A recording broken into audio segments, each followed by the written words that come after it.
Hello everyone, this is Travis with Green Carpet Media bringing you another Heroes of the Storm cast. Today we have game 2 of the 3-game set against 2+2, which is on the right side in red, and Sinix in blue on the left side. We have a very interesting matchup because we got Rhaegar and Stukov, double healers. I really like this because I haven't really seen a lot of Stukov. Personally, I haven't really been playing that much when the Stukov patch comes out. I know the Garrosh Pass is already out, so I am a little bit behind, but I really wanted to finish this game for you guys.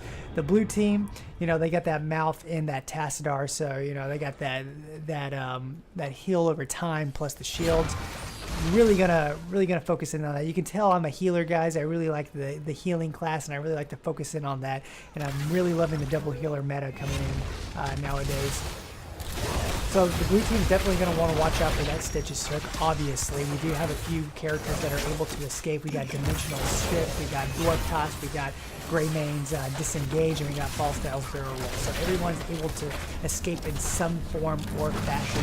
The thing with the red team is they have to get some stuns in. How are they going to get those stuns? Well, they got Rhaegar. They got Rhaegar's Totem, which is going to slow by 50%. Not necessarily a stun, but it is something that can hinder the opponent. And look at that, just Malfurion goes down with a hook and a blind and a slow, and that's what happens.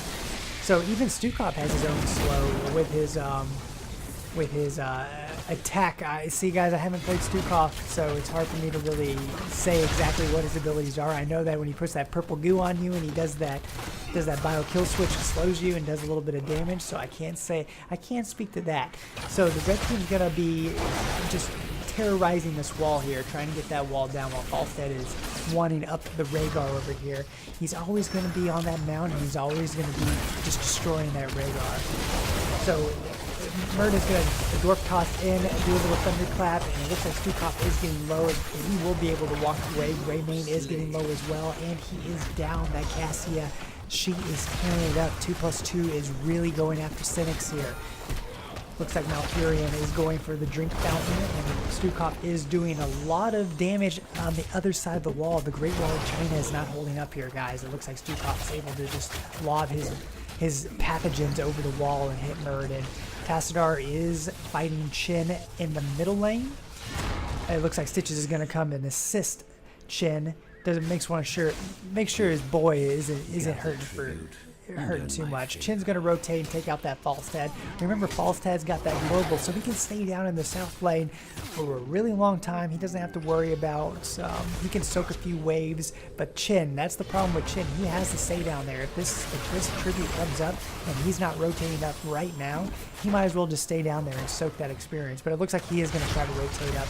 Looks like 2+2 wants to try to capitalize on this wave. It is a 4v3 right now in the favor of Sinix, but it looks like it's a 4v4, and Chin is soaking the middle lane. It looks like Rhaegar is going to go down. Murden is super low. He's got to escape. Does Stitches have a hook? I don't think so. I think it's currently on cooldown. It looks like 2+2 is going to get that burst curse.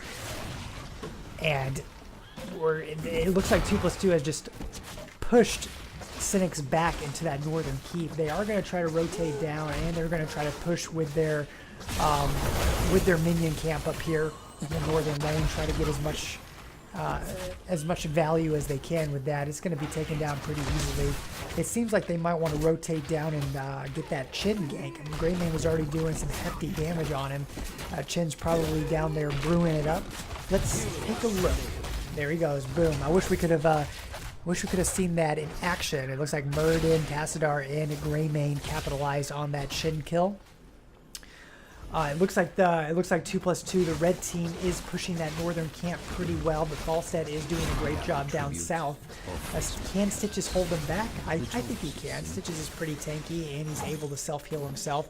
Oh, that was a very close pale, because if you guys don't understand what I'm saying here, is Stitches has got that pale and his little shovel like he's on the beach. That's what I mean by that, if you don't understand. It's not the hook, it's the pale. It looks like Murden is a little bit too far, but he's going to be fine. I mean, no one seems to be attacking Murden or letting him do his thing. He's not going bruiser build. He's not doing that Stormbolt build. He is going more tanky build. So he will be a little bit harder to kill. Tassadar is putting a shield on Muradin, and they are pushing 2+2 back. They definitely are. They did get that curse, or I should say the tribute, not necessarily curse. It's not the curse yet. Muradin is jumping in there, taking as much damage as he can. He is about halfway. He needs to back out a little bit because Cassia is doing a ton of damage to Muradin and Malfurion alike. Shin is trying to escape, and Falstad is doing a ton of damage. Can he get this kill? That hammer is flying, guys, and Shin is going to be able to just walk backwards. He's in cannon range. Falstad doesn't really want to deal with the cannons. 2 or 3 cannon shots, he's already at half health. So he's going to stay back. I think that's a smart play from Falstad, trying to stay back from those cannons. Tassadar is going up against his counterpart healer, Rhaegar, and they're going to go toe-to-toe. I think Tassadar might have a little bit of advantage on Rhaegar. I think it looks like Sinix is just going to let 2+2 get this tribute up north while they go for their own boss. I don't think 2+2 has any idea that Sinix is going for the boss. No one is the wiser. Tassadar is keeping a good eye. Oh, he got caught out, but he's going to dimensional shift. Not a problem for Tassadar. That is the beauty of Tassadar. He can be up in the fight. He can be lasering people down. He can be throwing out those psionic storms. And when he gets a little hint of trouble, dimensional shifts out. It can be a little detrimental if the other team does have Stukov, for example. If Stukov lays down that lurking arm, there's nothing Tassadar can do. He can dimensional shift, and with some slows and some stuns, he might be in that lurking arm indefinitely. So he does have to be careful. Stitches might go down here. He's going to engorge, doing a little bit of healing, but it's not enough. Malfurion's going to root him down. Muradin's going to stun him. Not stun him. Well, maybe he did stun him. Stun him, and he's going to slow him. It's just a beautiful thing. It looks like Sinix is going to go for the top boss as well, while 2+2 is busy taking down that southern boss. Rhaegar is looking around. I think they might know that this has to be happening. Usually if someone takes that southern boss, most of the time they go for the northern bosses, especially if you don't see anyone on the map besides Falstad in the middle. You pretty much know. You have to know. Maybe Rhaegar doesn't know because he is a little bit too deep. Let's see if Malfurion can get a boot on him. Malfurion's going to get stunned. Rhaegar can get some kills. Looks like Stitch is trying to do a saving hook there. It didn't really matter because Rhaegar was able to walk away. It's going to be kind of a detriment for the team because Rhaegar is the top back up around 80% health, so he might be fine. Now Malfurion is taking the brunt of some Shin damage, and Muradin is, he's taking on that whole team. Shin is knocking him backwards. He is going to go Avatar form. Muradin is so tanky. He's so beefy with that Avatar form. He's able to dwarf toss out of the way over a tower. He is getting low. He's at 25% health. His Avatar is probably about to fade. He has to be careful. Cassia is there doing some lightning balls. The team, Sinix has to get away from each other. They are just passing that ball around. It looks like, I want to say that I wasn't really paying attention. I'm sorry, guys, but I'm pretty sure that 2+2 did get that last. No, it looks like Sinix was able to get it because Sinix did let 2+2 get that third tribute, and this is the fourth one. So, if my math is correct, Sinix did capitalize on that tribute and did collect it. So, yeah, so if you guys are wondering, I am totally new at this casting ability. This is my third game casting, so apologies if I'm not getting this entirely right. I don't know all the new set. I'm going to get better. I've been reading the Heroes of the Storm's forums, and I've been trying to, work and play on my casting. So if you guys are listening to this is one of my first casts, and it's only going to get better from here. If you think this is a rocky start, if you think like, oh, Travis, he's not even talking about the game right now, that's because nothing's really going on. You can look at the talents here. It looks like Tassadar went Archon, Malfurion went Twilight Dream for that silence. Tassadar's going to dimensional shift out. Muradin is at half health. Shin is trying to barrel roll, trying to get Muradin trapped in the corner, but he was able to dwarf toss away. It looks like Tassadar went to Archon mode just to do some extra damage. I don't know if Muradin has that dwarf toss. He's sitting at 25%. The ancestral healing goes off on Stitch's Muradin so low. Chin is just in a tough spot. He's going to go down for sure. The rest of the team needs to get back. Stukov is so low, but it looks like Sinix is low too. Brain may not go down. Tatstar gets going to shield. Tatstar is going to dimensional shift down, and it looks like actually 2+2 is going to get this tribute, despite what I thought was a 3v5. Actually, it looks like they are going to win. Too much sustain on their side. Stukov was able to keep Cassia and Stitches up while they did just so much damage. Amazing. Pretty good job, 2+2. I'm going to have to applaud you on that one. So they're going to go for that southern keep, and it looks like Sinix is actually going to go for some of their siege camps up top, the ogre camps. Falstad's going to come down and just poke just to make sure that they don't push it. Oh, Falstad gets caught out, but they didn't really capitalize on it. It looks like Falstad was able to barrel roll away without any problems. It looks like Sinix is going to try to capitalize on the opportunity of a 3v5. They do have the numbers here. Greymane's going to jump on Stitches. Stitches is going to poop all over the place. Oh, and it looks like Murden actually goes down. Cassia is doing a lot of damage to Tassadar. Tassadar is going to shield himself, do a little pokey poke on Cassia, try to get that damage in on his auto attacks, try to fill that bar up as much as he can. It looks like Shin is going to take down that middle keep, and the northern keep was taken down as well. That's 3 forts. 3 forts. Every single fort taken down for Sinix. So they're not really looking in a pretty good spot here. I wouldn't say that they're looking all too well. It's almost if that Greymane can't get in there and do the damage. It might be that Cassia has the blinds, Rhaegar has the slows, Stukov has the slows. So maybe all the slows combined, and Greymane, Bean, and Morganstone just can't reach his target, just can't do the damage.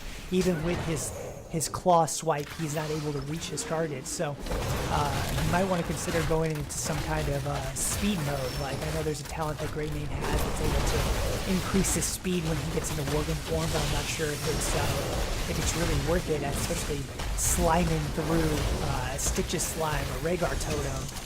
Bio kill switch from Stukov, all that stuff, blinds from Cassia. It's gonna be a tough Greymane battle, I think. That's why Greymane, I think, has been hurting this game. You saw that last team fight, he was at, 10%? What's he gonna do with that percentage? Tassadar can only shield him for 4 seconds, and Malfurion can only do those heals over time, so it's not necessarily a good... it's not that I wouldn't say it's necessarily a good pace here. It looks like Tassadar is getting stunned out. He does have Archon dimensional shift. Stukov is going to swipe away. Greymane is going in there. You can see that Stitches is pooping. Rhaegar does go down, and it looks like Stukov goes down too. That means that all of 2+2 healers are down. We got to be extremely careful. Greymane wants the blood. He's after it. He's hungry. He wants that Shin. Murden is stunning. Cassie is going to go down to Murden for sure. It looks like their 2+2 is looking for more kills. Chin's down. That is a 4-player team wipe. Stitches is going to he's going to shuffle in shame back to his base. But you got to see that Falstad has to go back because there are siege camps actually pushing the north and middle towers. While Sinix is going to get the boss fight, I mean, one of their northern walls is already down. The middle wall, one of those cannon towers is looking extremely weak. Look, they only have 4. Each cannon only has 4 ammo. So if that middle siege, you can see that middle siege going right now. Stitches misses his hook. Rhaegar is going in. He puts down a totem. He is getting extremely low. Tassadar is doing a ton of damage with his auto attacks. Falstad flies in to assist his team. The tribute is up north. They are going to lay down a little beacon so that they can't see, and they get their first curse. It looks like, let's see what happens. It looks like Sinix does have a boss pushing along with the curse. They feel very comfortable. Chin does catch that Malfurion out. He was almost pushed back into 2+2, where he would have been destroyed, in my honest opinion. He's got to be careful. He might want to heal himself up. He's sitting at 50% right now. Rhaegar is still down. Cassie is trying to do that blinding effect. They do take down that northern wall. Greymane does go down and take down Stukov like it was nothing. Oh, and Greymane does another go for the throat on Cassia, takes her down. It's a 2v5 pushing to the boss and the curse. I mean, this might be game right here, honestly, because look at the boss. He still has full health. He has like 80% health left. They are pushing 17 seconds on Stukov, 30 seconds on Cassia. The wall, the core is going down, but is there anything that they can actually do here? Shin is trying to do as much damage to Malfurion as possible. Malfurion is getting low. He does cast a heal on himself, and it's over. That's it. I thought, honestly, I thought 2+2 was pushing in quite strong. They had 3 forts they had 3 forts down, and they didn't have any forts completed. Amazing game. Thank you for joining me, guys. We're going to tune into game 3 of Sinix versus 2v2, or 2+2, I should say. Thanks for joining me. Get wet out there, guys. If you like this cast, if you like my commentary, please subscribe. If there's anything that I can do better, if there's any type of commentary that you guys want to see, maybe more gameplay related, maybe more talent related, maybe more damage related, please leave it in the comments. I'm always up for criticism. Even if it's Travis, you suck dick, and you'll never be anyone. You'll never be as good as the other commentators out there. What the hell are you thinking?